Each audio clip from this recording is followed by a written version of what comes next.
Hello guys! Hello! Taurus, welcome dito sa aking channel.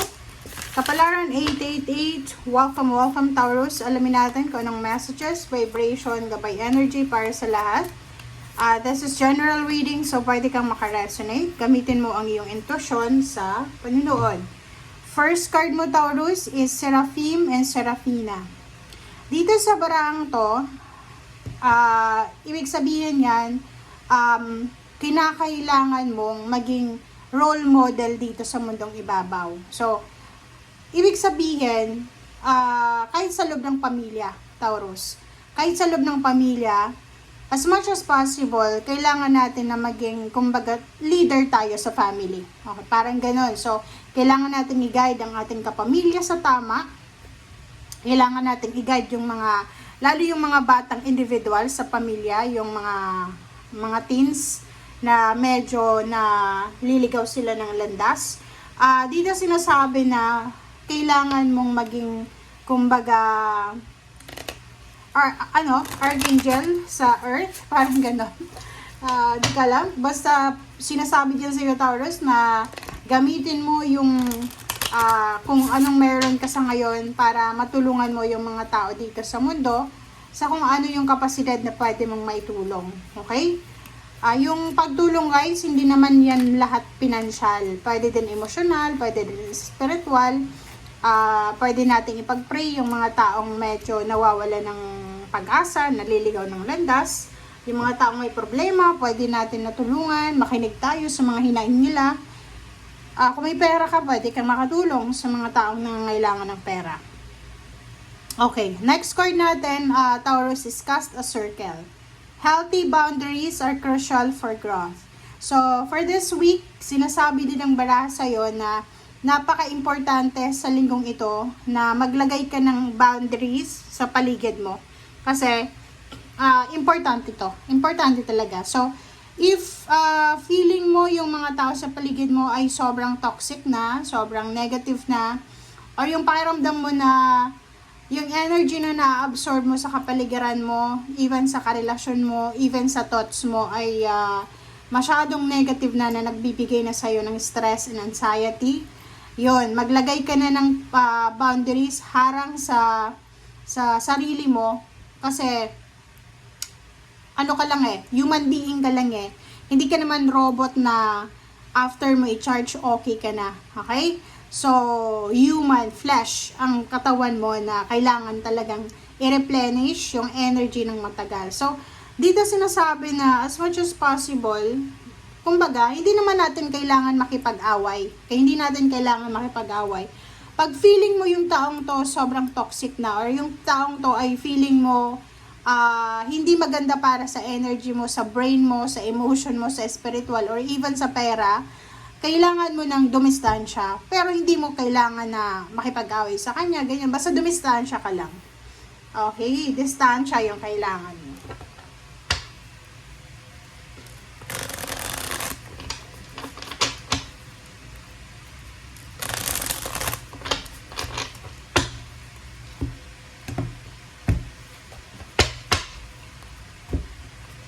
Okay, first two cards tayo, Taurus. Okay. So, nakikita ko sa iyo dito, Taurus, isang Capricorn, isang the devil, isang Capricorn ang posibleng hadlang sa kaligayahan mo. So, kung maaalala mo, maraming beses nang pumasok to sa baraha mo na isang tao ang posibleng hadlang, hindrance, kontra sa kung ano man na pwedeng blessings or nakadestiny na biyaya na nakatadhana sa iyo. So, dito sinasabi ng baraha na isang babae or lalaki na Capricorn ang posibleng hadlang para sa kaligayahan mo. So, ikaw na lang makakaalam niyan kung sino yan. Okay? Yung taong ito is parang siya yung naghahasik ng negativity. Like, sa magkakapatid, pwedeng, in-law mo. Pwedeng, anong tawag yan? Hipag, bayaw ba? So, pwedeng sila ang rason kung bakit yung magkakapatid away ng away o hindi magkasundo dahil sa taong to. So, kailangan mong iwasan yan. Okay, the Moon and Five of Cups. Nakikita ko sa iyo dito, Taurus, na meron kang nararamdaman na konting pagsisisi. Konti lang naman, hindi naman sobra-sobra. Atong regrets na to na nararamdaman mo, it's because siguro meron ka na dating water sign, Pisces, Scorpion, Cancer na kumbaga mentor, kaibigan, or kapamilya na sinusuportahan ka sa lahat ng gusto mo, mapa-emosyonal, physical, spiritual, financial. But sa ngayon, nakikita ko sir dito na yung taong ito is wala na siya sa paligid mo kasi pwedeng na-disappoint mo siya or may nagawa kang hindi maganda laban sa kanya. So, but nakikita ko sa'yo ngayon, medyo nakakaramdam ka ng takot. You have this kind of fear sa puso mo kasi hindi mo alam kung ano yung mangyayari sa'yo sa mga susunod na araw. Diba? Tingnan mo siya. So, ito yung energy mo sa ngayon, 9 of Swords. So, parang naiiyak ka na lang, hindi ka makatulog sa gabi, maybe hindi ka makatulog dahil mainit sa Pilipinas, or kung nasa Middle East ka, ganun din, mainit din. So, yung iba sa inyo dyan, pwedeng hindi makatulog dahil nga sa problema sa pera, problema sa relationship, sa family, or yung problema na sa pera na like nag-a-apply ka tapos walang tumatanggap sa'yo, or may tumanggap din pero sobrang baba ng sweldo, or sobrang hirap ng trabaho. Okay, so if you're single, meron dito na Taurus na may minamanifest ka na tao. Like ito yung ideal relationship na gusto ko. Ito yung ideal friendship na gusto ko. Ito yung ideal family na gusto ko. Ito yung ideal na salary na gusto ko. So, sinasabi ng barahan na kung ano man yan na pinagpipray mo, minamanifest mo, ay mapapasayo yan. Depende sa kung gaano ka desidido.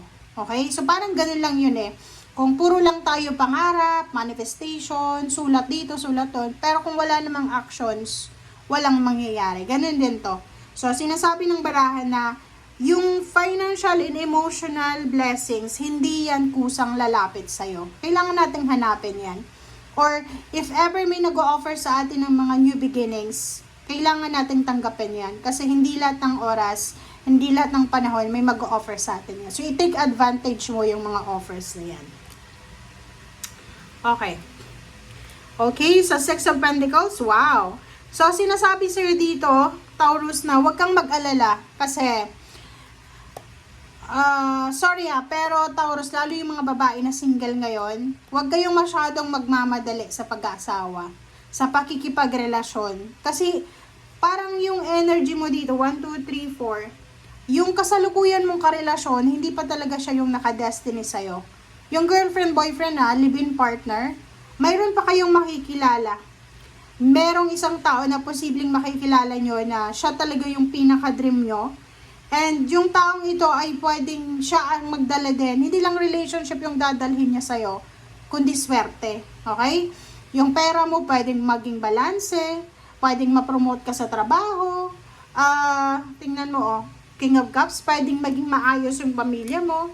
Pwedeng bumalik yung sigla mo. Ang daming blessings na unexpected na pwedeng dumating sa'yo, Taurus. Kaya nga, di ba, kung naniniwala ka sa kasabihan na may mga tao na pag nadikit sa'yo, it's either negative or positive yung papasukin niya sa'yo. Or parang ang swerte-swerte mo tapos nagkarelasyon ka sa isang tao na sobrang negative, yung taong ito na nagdadala ng malas or nagdadala ng kung ano pa. Parang ganun. Okay, may nagdadala ng swerte, may nagdadala ng malas. So, dito sinasabi na, yun nga, healthy boundaries, napaka-importante na kailangan natin ilagay ang sarili natin sa healthy na posisyon. Kasi minsan, dahil sa sobrang bait mo, sa sobrang friendly, sa sobrang accommodating mo, lahat na lang na gustong pumasok sa buhay mo, makipagkaibigan, or kahit nga yung mga traidor, 'di ba? May mga traidor diyan sa paligid mo, mga backstabber.